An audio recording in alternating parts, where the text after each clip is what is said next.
Good evening, if we can call it a good evening at this point. Phoenix Rising dropping their second straight match to start the 2024 USL Championship regular season. Welcome into the PHNX Rising post-game show. I'm Owen Evans. No Max again today. Instead, we've got Mr. Joe Lowery is hopping on at last minute to join and talk about what we just witnessed. Joe, how you doing?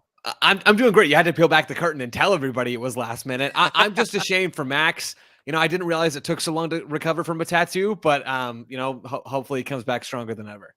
Long recovery period, it does seem potentially like it could be there. But yes, Phoenix Rising dropping that one 1-0. Of course, the first half goal, just off of a pretty poor decision, probably in terms of the pass made, or at least the execution was very poor to let Monterey Bay in, and from there on out, Rising showed flashes of life in the second half, but was it enough? No, not in the end. You know what, Joe? Let's just start. We'll toss up some of the stats from this game first. I think that'll really help us take a look at this. Look at that XG, right? So it gives you an idea. Rising 0.22, Monterey Bay at 0.73. I will say that Monterey Bay had twice the XG in the first half as Rising had at full time. Rising created nothing in the first half of any real note. In the end, it was 2 shots they were credited with before the break. Rising goes up to 8 by the end of the game.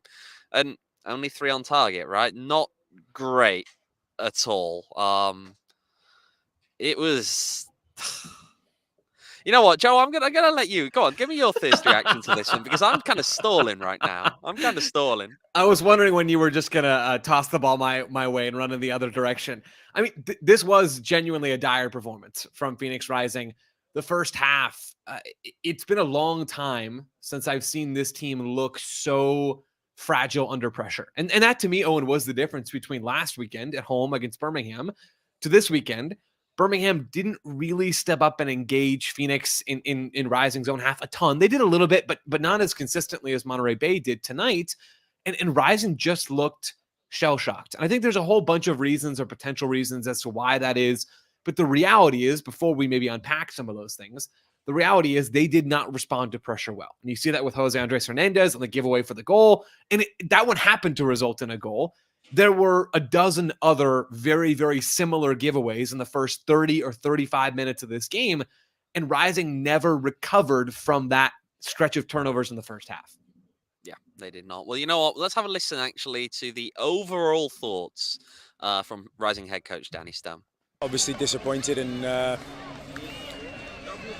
didn't feel that the performance tonight was at the level that we expect, and I think everybody will recognise that, and it's it's a disappointing first half. I felt we lost 45 minutes in the game. Second half much improved, and had some moments in the second half where we maybe could have got something out of the game, but very disappointed with the first half. And you know, when you lose 45 minutes in a game and concede a goal in that time, and you give the other team something to hold on to in a game, and they did that, and that's really disappointing from my side that we put ourselves behind and lost half of the game really to play the way that we wanted to play. I mean, at the end of the day, when you break down that first half, and I know I posted some numbers at half time just showing the disparity in certain stats there between the two sides, and it was... There's no real easy way to recover from that, is there, at that point? Because you go in, you're feeling awful. At the end of the day, you're away to a team that, you know, the crowd here, you say what you want about Monterey Bay's atmosphere, but the crowd will get into it, and they did more as the game went on. was just so much that God, I'm really losing words in this one. No, and Owen, frankly, I don't blame you. I love what Danny Stone said there, and the way he put it, I think is spot on. They lost 45 minutes. Like, that was a completely wasted on the evening. Maybe there's some ways to grow out of that and ways to come back down the road. That was a completely wasted 45 minutes of soccer. There was virtually nothing to build on. It was genuinely really, really, really bad. And the second half, you could even hear it in sort of Danny Stone's voice. It's like, I'll make a point sometimes and people can tell when maybe I don't fully believe it, right? Because of the tone of the voice. You could tell he's talking about, there were more opportunities in the second half, and he's right about that. But they weren't clear-cut opportunities. They weren't golden opportunities. This is one of those things, and there's a few different ways we can go with this, right, in terms of the reasoning behind some of the issues tonight. The one that I always default to early in the year, especially when we know how much talent is in this team, especially when we know how generally confident and capable they are under pressure, and I'd be more inclined to believe that the problems would arise in the final third and not the defensive third. Like, we know that. The thing I'm inclined to default to early in the year, in the first few weeks, first month or so, is just trying to figure out how to gel together, right? There are still new players along the back line. There are still new players on the front line. Like, this team is going to take some time to figure out their possession patterns. And that's not just a Rising problem. That's a possession soccer team problem that almost everybody faces early in the year. I'm not saying that to make Rising fans feel better. Like, this was a bad loss and a bad performance.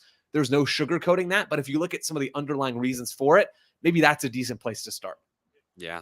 Well, I'll add this one in now. We did get also some word from Danny Stone on just when he looked back at that first half, what in his mind were really the issues at play here, and we'll have a listen back to that one now. I think in general, our quality on the ball. I didn't feel until 30 minutes into the game we really got a hold of the ball, and I thought the last 10 minutes of the half was the best spell of the half, and we managed to get hold of the ball and connect some passes and create some danger in that last 10 minutes. Certainly create some situations that we wanted to create in the game.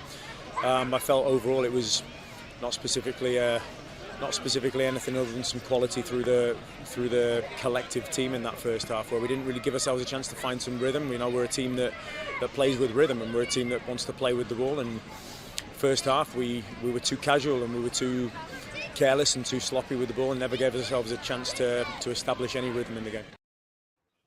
Yeah, I mean, it says something when you talk about that last 10 minutes. That's the point where maybe they start to wake up a little bit. Yeah, that's when they actually managed to get in the end the two shots off, and neither of them were.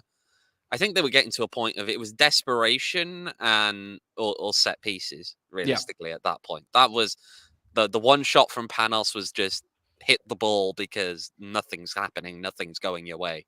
You're just taking on shots because if you're not shooting it from outside the area, you're not doing anything anyway. Yeah. So, yeah, I agreed. And I love Owen. I love that Owen in that clip, Danny Stone mentions rhythm and how dependent this team is on their rhythm and being able to sort of get in the groove. Anybody that's played even a little bit, right, kind of understands the feeling of you hit a pass and then like there's another one-touch pass and another one. And that just, there's something about that feels good. Like, that is what this team thrives on, especially when they're under pressure in their own defensive third. They thrive on those rhythm building passes where, it's the center back splitting wide and build up. And then Rocco hits a ball out to one of them. And then they break a line to one of the eights, and the eights turn and they might play laterally to one of the outside center backs or the wing backs. And you build from there. That never happened in this game. Like, at least certainly not in the first half. And by the second half, it felt like maybe a little too late. Like, those rhythm building passes never came. And it wasn't just one player. It was virtually every player in that back, stretch for Rising down deeper towards their own goal. Like, this to me felt like a quicksand game where one thing goes wrong and you just sort of keep slipping and slipping and slipping, and you can never find your footing to get out of that hole in the first place. Right, and again, you look at some of the passing accuracy percentage from the first half, right around 70%, and it wasn't a whole lot different between the attacking half and the defensive half. Right. It wasn't as though they were stringing the passes together in the back, and then the minute they get in the other half, they just give the ball away. They were giving the ball away everywhere, it felt, through the course of that. And it's also shown by, again, you look at how many touches they're getting off of those wing backs, especially, as you look at the first substitute that was made and Gabby Torres going off at that point. when you break down some of the numbers, there was barely any times when the ball is getting out to those guys out wide, and they're able to actually do anything with it. Which, when you've got people with the pace and the ability of Edgardo Rito, and you're hoping obviously to have him playing off of Panos Amanakis and finding ways to create things in those positions, you can't even get the ball out to him at that point. I mean, at that point, you're never going to create anything. I will say also, before we move on to some other things, just to draw a line under some of the first half discussion, we did have some word from Danny as well on what he said to the boys at halftime. To remember who we are as a team, and to expect across the board more quality in every player.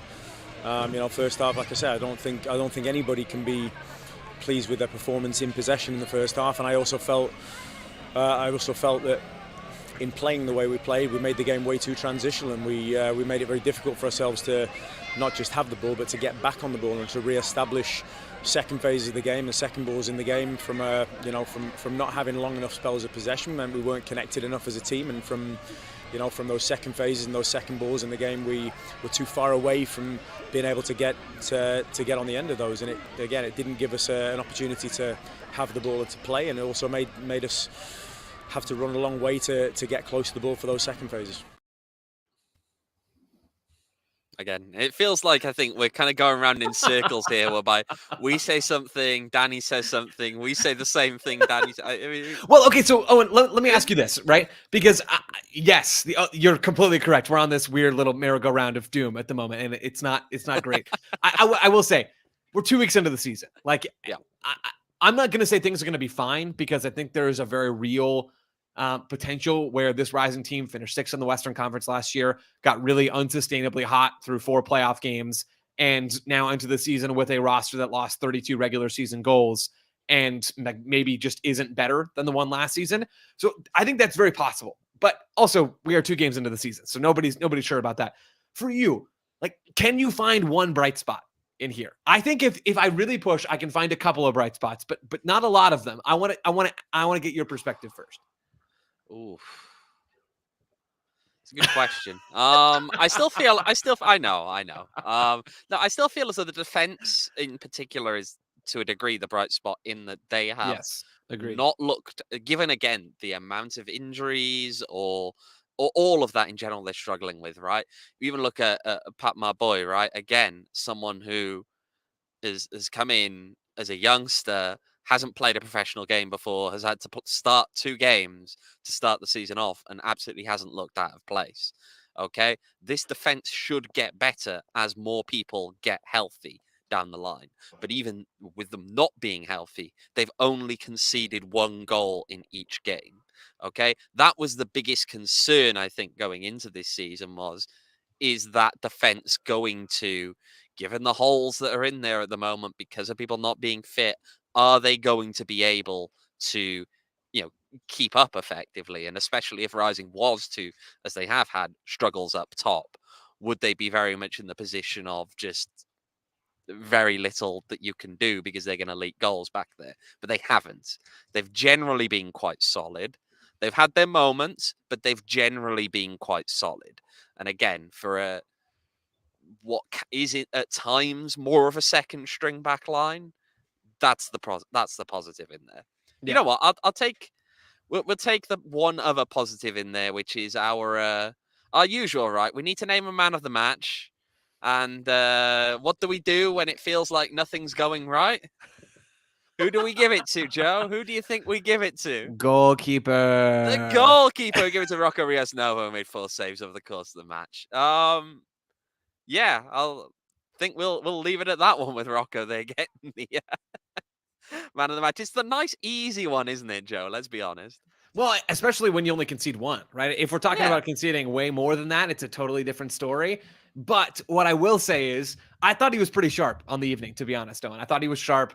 Rising did a really poor job of putting him in positions to succeed. There were a lot of those scramble moments, but I completely agree with your positive, and that was going to be mine as well.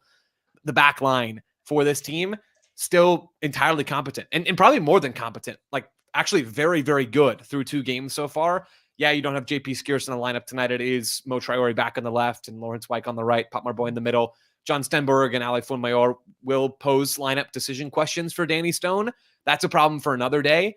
Like defensively, the trio against Birmingham, the trio again tonight have been excellent. To be put in the difficult backpedaling kind of situations that back three was put in tonight, like, to only concede one and to do a generally good job. We had the XG up earlier. To do a pretty darn good job of not conceding a lot of high quality chances off of turnover after turnover after turnover. This team is not one that's going to be known for its defense, or at least, in Danny Stone's mind's eye, that's not what he wants this team to be going forward. But through 2 games, like that is the strongest and most compelling case that they're making for themselves, is that they are very, very strong with those 3 central defenders. Yeah, indeed. Well, Phoenix Rising can't seem to get a win early in the season, but you can win. With Arizona Lottery's new ticket and promotion, Arizona Adventure, there are 3 ways that you can play and win big. You can play the Arizona Adventure Lottery tickets featuring 3 iconic landscapes. They got Picacho Peak, Monument Valley, and Camelback Mountain, with prizes up to $50,000. You can check in at geolocated adventures at 10 destinations across the state, ranging from Flagstaff all the way down to Yuma. You can find those at azadventure.com. Or you can enter online for a chance to win $1 million in cash and Arizona travel prizes. So you got to go out there and try and get on these. Joe, you getting on them? Yes. Is that the correct answer? I feel like the correct answer. You go for a hike, mate. Come on. It's a lovely time to get outside and not watch Phoenix Rising football at the moment. You're not wrong. You're not wrong. Exactly. Go find some of those nice locations around the state. But remember, the Arizona Lottery is not just about playing games and winning prizes. It's also about giving back to the state and its communities. Visit azadventure.com for more information on how you can take an adventure for a chance to win $1 million in cash and Arizona travel prizes. And, again, Rising also can't seem to fuel anything in the attack. But hey, you know what? You can fuel your car with 25 cents off per gallon if you sign up for Circle K's Inner Circle program. So yeah, those first 5 fill-ups, you get 25 cents per gallon off at America's Thirst Stop. Get those Polar Pops while you're in there as well.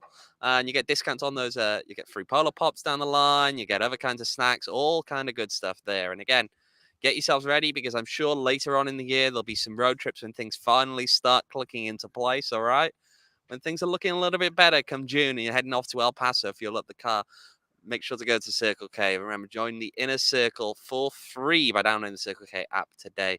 Terms and conditions apply at participating locations. Visit circlek.com for details. Okay, so, Joe, the real big question. They can't fuel the attack lately. How concerned should we be about the lack of goals? No goals through 2 games. So I saw, I think it was Michael had a comment earlier saying we need a striker, right? I'm not entirely sure that I disagree, but for me, that is just so far down the list of actual needs for this team right now. I thought Remy Cabral was really bright off the bench against Birmingham.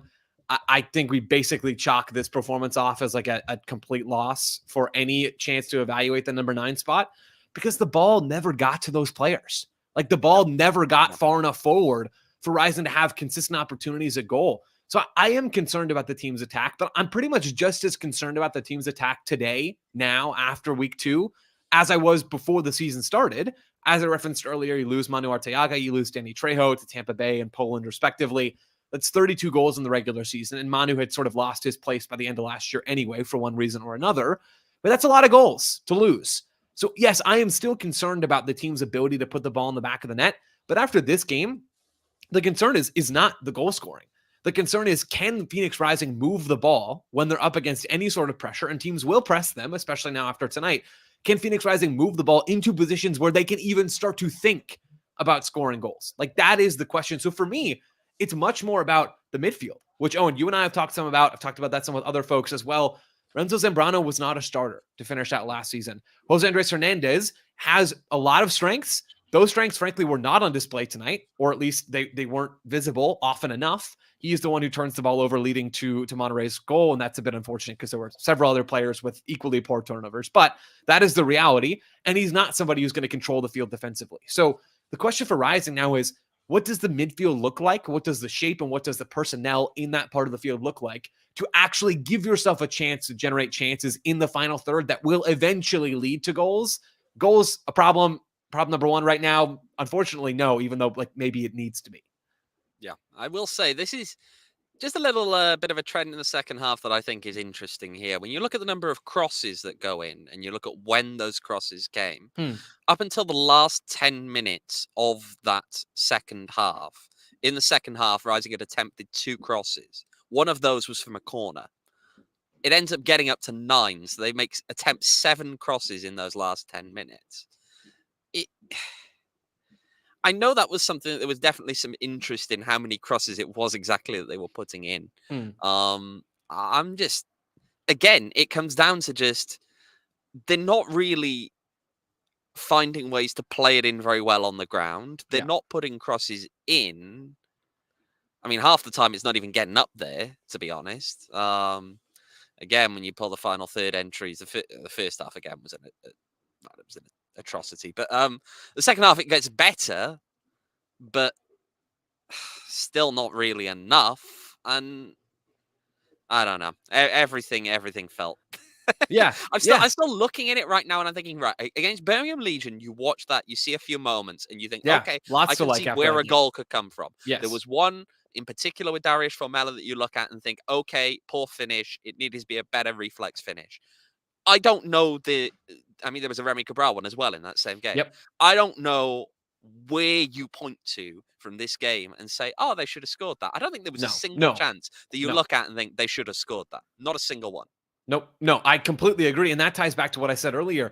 The attackers were not, and this isn't just Remy Cabral. It's also Fede Varela. It's also Panos Armanakis. And there's a little bit more blame on those two players because they are deeper downfield and you would like to see them sort of recognize the moment to try and spearhead something in Rising Zone half to then progress into the attack.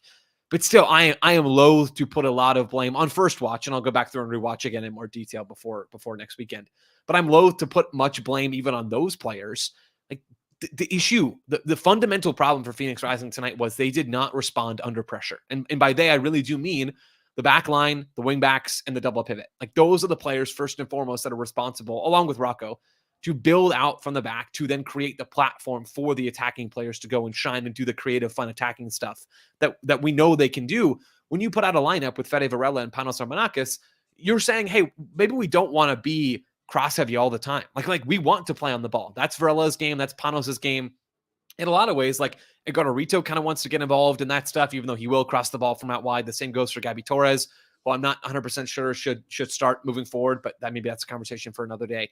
But like that was never even on the table tonight. So if you're Danny Stone, and I'm curious about your thoughts on this as well. If you're Danny Stone, one of the first things that I think you're looking at heading into next weekend is how can we sharpen our build-up play from the back when we are under pressure? Because that, for me, after the Birmingham game, I thought was mostly fine. Like I think Rising were pretty clearly the better team at home. The goal that Birmingham scored was a fluke goal that deflects off of Skierst in a really lucky kind of moment. Rising created better chances. If they create those kinds of chances, you eventually back them to finish them. They didn't on the night, and they didn't even get there tonight against Birmingham or against Monterey Bay. Excuse me. Like for me, you have to start with your ability under pressure in the back. Like I don't know that there's another obvious place to go other than that. Right, and I mean, again, that's where the goal comes from tonight. Right. Okay, it's a perfect example of just it feels as though it's at times a little bit autopilot, a little bit. Well, I'm going to play it out there, not really quite as aware of the surroundings as they should be. It's definitely got to be a part of it because again, as we've said in that first segment, as we've heard from Danny, this rhythm is a part of this, and until they get, and this is the other thing about it is, until they look comfortable out there, they don't look comfortable on the ball necessarily today. They're clearly not haven't gotten the ball in the back of the net so far this season. There's going to be doubt in there. Yeah. And all of those things, where's the confidence at that point going to come from? It's all of those things feed into it a lot. I know I said, I think during this past week that to me, when Rising gets over that hump and gets that first goal, there's a chance that things kind of settle down a little bit. But even when you look back into pre-season, they weren't really pulling many goals out at that point. I do just wonder if there's also going to be an element, and unfortunately that's going to make things worse as time goes on, in terms of just the dread of where are these goals going to come from. I will say, as a final clip from Danny on this, so we did hear from Danny about just what he would say to the fans in terms of remaining confident and staying the course, as they still look to try and get their first goal of the season. What we will do and what we are doing and what we can do is we'll continue to work at this, and it's something that we recognise. I think this is not specific to certain players. This is team collective. How we score goals as a team and how we go about winning games as a team is a very much collective effort. And so for the fans, I ask that they trust some process a little bit and they have some patience with this, and we're working very hard to get to that point. And I'm disappointed with tonight, don't get me wrong. Tonight's a disappointment. If I'm honest with you, it doesn't reflect the week leading up to the game, and so we'll have a look at that and why we weren't able to perform better in that first half. But as far as the players build up to this game, they worked extremely hard this week in attacking situations and in all elements of the game, but we weren't able to put that into practice in the first 45 minutes, so that will be something we analyse and look back on, and we work again from Monday. Joe, I'll take your takes on this one. Yeah, I mean, what else are you supposed to say, right? I think that is generally the right messaging from Danny Stone. And I'll toss this out there. I don't know that maybe this is going to fall on deaf ears in some ways, and I should know to leave these takes for later on. I'm generally still not like panicked about this team right now. And I'm curious, Owen, to see where you are on the spectrum, but I think I kind of pointed it out earlier. I kind of still feel today like I felt before the season started, where there are legitimate questions still about the attack. Those were there before. Those are still there now. But the talent on this team is really good. The back line has been better than I thought it would be. Rocco still looks like a top 3 goalkeeper in this league, which is massive for a team that plays like Phoenix Rising want to play. The midfield is still a concern. I think the attacking creativity in Panos Armanakis, who I think is a legitimate MVP level talent in this league, like I think a lot of that stuff is there. And Edgardo Rito and Panos connecting on that right side, even though we didn't get a lot of it tonight, looks like the stuff that nightmares are made of for opponents. So I just see still so much good. There is legitimate bad as well. And tonight was all bad, like almost entirely all bad. And we've talked about that already. I am just not soured on this team to the point of despair at this point. I understand that. My concern, I think, and we can see a lot of the negativity in the chat now. You can see it popping up and people making the comments here. I'm sorry. Okay, sorry. The comment is trust the process. Here we go again. Phoenix Rising won the title last year while trusting the process. Right, but here is the thing I'll say on this, though, to be fair, and I worry about how, for example, if Rising lose, let's say, against Oakland now, you could be in a position where you're going to match 4, which is against a rival at home, having not won a game, with expectations high because you've just come off of a title-winning season. My worry again, and I said this in 2022 with Rick Shantz, right? That there's always the risk that, unfortunately, when elements of the fan base start to turn and you get negativity come in, and I don't think they're necessarily right to turn, but it's always a worry.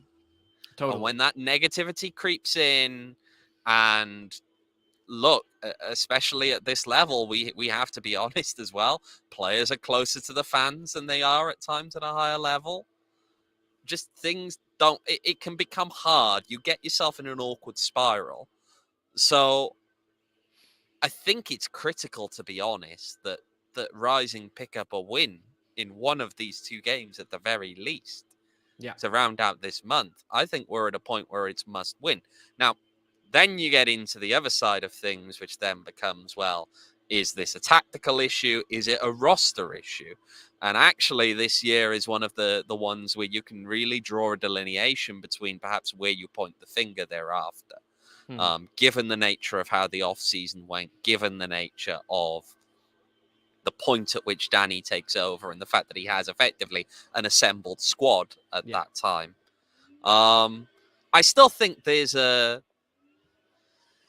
there's a bit of concern I would have just because of, again, you're trying to replace Danny Trejo and Manuel Arteaga. You haven't got, I wouldn't even say in the composite you've brought in players that match everything that you've lost in those guys. Okay, so it's always going to be a bit of an uphill battle. You're reliant on Darius Formella to take a step up. You're reliant on Remy Cabral, who has shown some positive moments. And again, sometimes with strikers, once you get that first goal, it can start something. You can go on a little bit of a run. The confidence helps get you through. But I don't know. There's still that lingering doubt in the back of my mind that says that while people have the right to be concerned now, yeah, and maybe, they're going overboard with it, I still feel as though these next few games are critical. It's not a question of the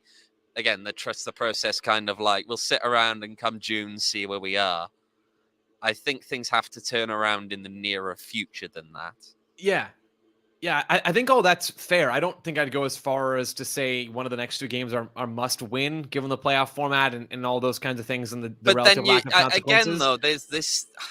While I understand that, there are still lots of elements at play here with, I had this discussion with someone else earlier today on this one, and it's like, well, when you get to the end of the season, you've got to talk even from a club perspective, right? Sure. Financially, they do not get prize money in the playoffs. Absolutely. If they are going on the road, they are spending money. Yeah. They spent money this past year by winning the title. Sure. Okay? Sure. Like, you have a hot summer that is hard to convince people to come out and watch games. You have a slow start. You're losing the battle. You're losing the fan battle by performances like this. I'm absolutely not denying that. I think there is still time, though. I guess my point is to win that back, but you're making it harder and harder for yourselves. I want to be clear. And I'd like to think I was clear in the first 25 minutes of this episode. Like, the performance tonight was truly awful. It is one of the worst soccer performances, Phoenix Rising or otherwise, I've seen. And I watch an absurd amount of soccer on a regular basis. This was a horrific performance from Phoenix Rising. I guess for me, my expectations were, or at least there were already enough questions before the season started for me, replacing all those goals, the midfield questions that I've talked about with a bunch of people ad nauseum at this point, like the remade backline, all this stuff, even though the last one really seems to be doing well so far. There were enough questions coming into the year that through 2 games to have 0 points, that doesn't massively alter or isn't massively this great distance from where I was before the season started on this team to where the team is now. Does that make sense? I don't think my own personal evaluation of this team has changed a ton because I didn't really know what to expect from this team in performances like tonight. Even averaged out with the one that we saw against Birmingham, which was largely positive. That doesn't feel out of the realm of, that never felt out of the realm of possibility. And we're living in that realm right now. Yeah, we are. Well, you know what? After a game like today and a night like this, might be a good time to go and grab a beer. You can, of course, over at Valley Taproom. They got 2 locations now, not just the original Gilbert location, but they have got one in Queen Creek as well, newly opened over in Queen Creek. Lots of fun stuff over there. Plenty of beer, 30 different rotating beer handles. Always different things to go in and try. And of course, they've also got bar snacks. They've got wines as well if you're not a beer person.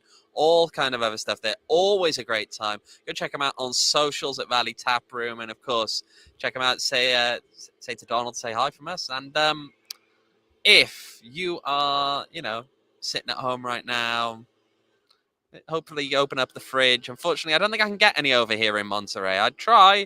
I don't think I can get any over here in Monterey. But 4 Peaks. Do you know how long, Joe, we bullied Max about the fact that there was this one specific beer, and he just would never get it for us. He'd never get it for us in the studio, You got to come by the studio sometime and have a beer with us, Joe. I'm just waiting for the invite. Send the invite over. And I have invited you, mate. You keep saying you're busy. All right, you're going to get you in, get a 4 Peaks beer in your hand. I didn't know there was a beer involved. Let's put it that way. There is beer involved. There's always beer involved. There we go. Let's do it. We have a good time. But yeah, they got the new Bad Birdie Juicy Golden Ale, which again, Max has failed to get into the studio at this point, which is why I had to take matters into my own hand and get some myself. And really, really nice. Again, very juicy. It's very drinkable. Great stuff. You can try it at their 8th Street pub. You can also get it in cans wherever you choose to buy your beer. And go to 4peaks.com/locator. You can find all of your favorite beers and events and check them out on socials at 4 Peaks Brew or 4 Peaks Pub to keep up with the latest Arizona's hometown brewery. Of course, you must be 21 or older to drink 4 Peaks, and please enjoy responsibly. Right, well, Joe, you know what? To round us out, let's have a quick nose through the scores around the league today. Speaking of dismal, El Paso Locomotive have finished their 3-game homestand to open the season with 1 point after losing to Louisville City today. They were a team, I think, that a lot of us had a lot of expectation for, even though there has been quite a lot of change. So maybe they'll settle in, but hey, it's tough. It's tough. They did the same last year, though. So we have no idea. Memphis losing at home to Indy 11. Rhode Island had their inaugural match against New Mexico United. Drew that 1-1. Loudoun 3-1 winners over North Carolina. Once again, it's that time of the year where we say, are Loudoun good? We do this every year, Joe. This might be the year. 2-3 weeks. Oh, and this might be the year. I'm going to say it. This might be the year. Yeah, maybe. Who knows? Pittsburgh Riverhounds losing at home 2-0 to Orange County. Miami fall 1-0 against Sacramento Republic. The 2-2 draw between Tampa Bay Rowdies and San Antonio. Interesting one there. Las Vegas Lights in their new look Cashman Field. It actually looks somewhat like a football ground now, but they lose 3-1 at home there to FC Tulsa. New look, same results. Colorado Springs Switchbacks fall at home to Detroit City, and Oakland Roots with the 1-1 draw against Charleston Battery. So, yeah, there's 2 weeks down in this league. 2 weekends down. How many to go? Far too many. Yeah. I feel like we've kind of run our course here, haven't we, on this one? It does feel that way a little bit, Owen. I hope you end up with safe travels back to the Valley of the Sun, and that next weekend is a much brighter conversation than this one was. Let's hope so. 2 home games coming up, of course, over the next 2 weeks. And in the meantime, of course, make sure to tune in. We'll have another podcast on Tuesday at 6 p.m. You know, the usual place, usual time. We'll be talking through in a little bit more detail what happened in tonight's game, if we haven't by that point forgotten it. Although, you know, speaking of forgetting it, we do need one little bit of levity, actually. Can we get our one little bit of levity in here? I'm going to shout out Edward here. I'm not sure if he's in the chat or not, but with the tweet, Rising saving up their allotted goals for later in the season. Very smart. There's our one moment of levity in this. Maybe. We'll see. Maybe they will. I can't believe they're saving them all up for the last 2 months. And then go win the cup again. This is the big brain tactical idea that we've needed all along. It makes so much sense.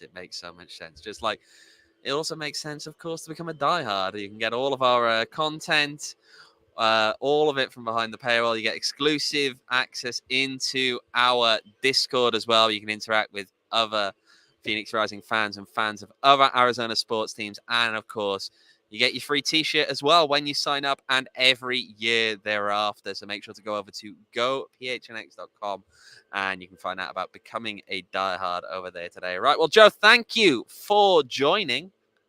As you said earlier, we did kind of peel back the curtain a bit and point out the fact that this was very last minute. We threw this one together. This was great. Oh, and thank you for having me. And I'd love to come on again. We love a good impromptu resurrection of the old Owen Joe show from years ago. Let's go. Love it. Oh, what a time. Well, Joe, thanks for joining. And again, remember to join us on Tuesday, 6 o'clock for the next PHNX Rising podcast. I'm not even going to do the usual sign off now because there is no, I'm not describing what I just witnessed as a beautiful game. But until Tuesday, good night. We all silly like the mayor.